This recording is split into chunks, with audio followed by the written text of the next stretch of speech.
वर्षानुवर्ष सात्विकच साधना केली, करत राहिलो, नियम पाळले, व्रतवैकल्य केली, जाळून घेतलं स्वतःला उपासनेच्या आगीत. पण काय मिळालं मला? काय मिळालं?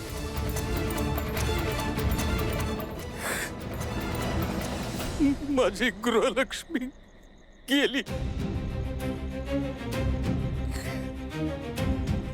माझी गोजीरवाणी पोर, तिला माझ्यापासून दूर केलं गेलं. उद्ध्वस्त झालो मी. घर गेलं, नाव गेलं, सन्मान गेला, आणि शेवटी स्वतःलाच हरवून बसलो मी. जेव्हा मी मदतीसाठी हात जोडत होतो, माझ्या प्रश्नांची उत्तरं मागत होतो, तेव्हा काय करत होते हे देव? का गप्प होते? माझ्या बाबतीत जे काही घडलं तेव्हा काय केलं या दैवी शक्तीने? शिवनाथ, हीच तर तुझी परीक्षा होती. परीक्षा म्हणजे? तू महागौरी देवीचं व्रत करत असताना तुझ्या घरावर असुरी शक्तीने आघात केला, तेव्हा व्रत अर्धवट ठेवलंस. व्रताचा 100 वर्षातून येणारा योग तू वाया घालवलास. माझी माणसं जीव गमावत असताना कशी पूर्ण करणार होतो मी व्रतवैकल्य? केले असतेस तर आज हा दिवस पाहावा लागला नसता शिवनाथ. तू नियती बदलू शकत नाहीस.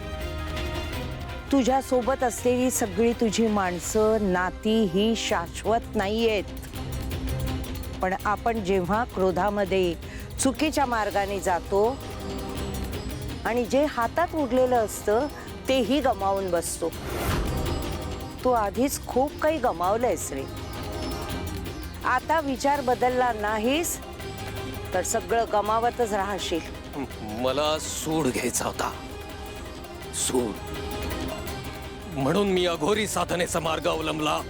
पण आता दैवी शक्तीला शरण गेल्याशिवाय पर्याय नाही.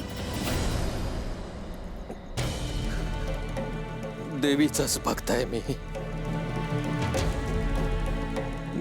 मी तिला शरण जाईनही, पण त्याने काय होणार आहे? शरण जाणं म्हणजे हार मानणं नाही रे शिवनाथ. शरण जाणं म्हणजे अहंकार बाजूला सारणं. तुला तुझ्या लेकीच्या युद्धात उतरावं लागेल.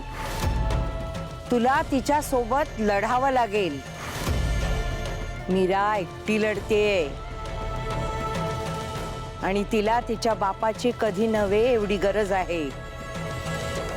हे युद्ध मोठं आहे शिवनाथ. मीराला तुझी गरज आहे.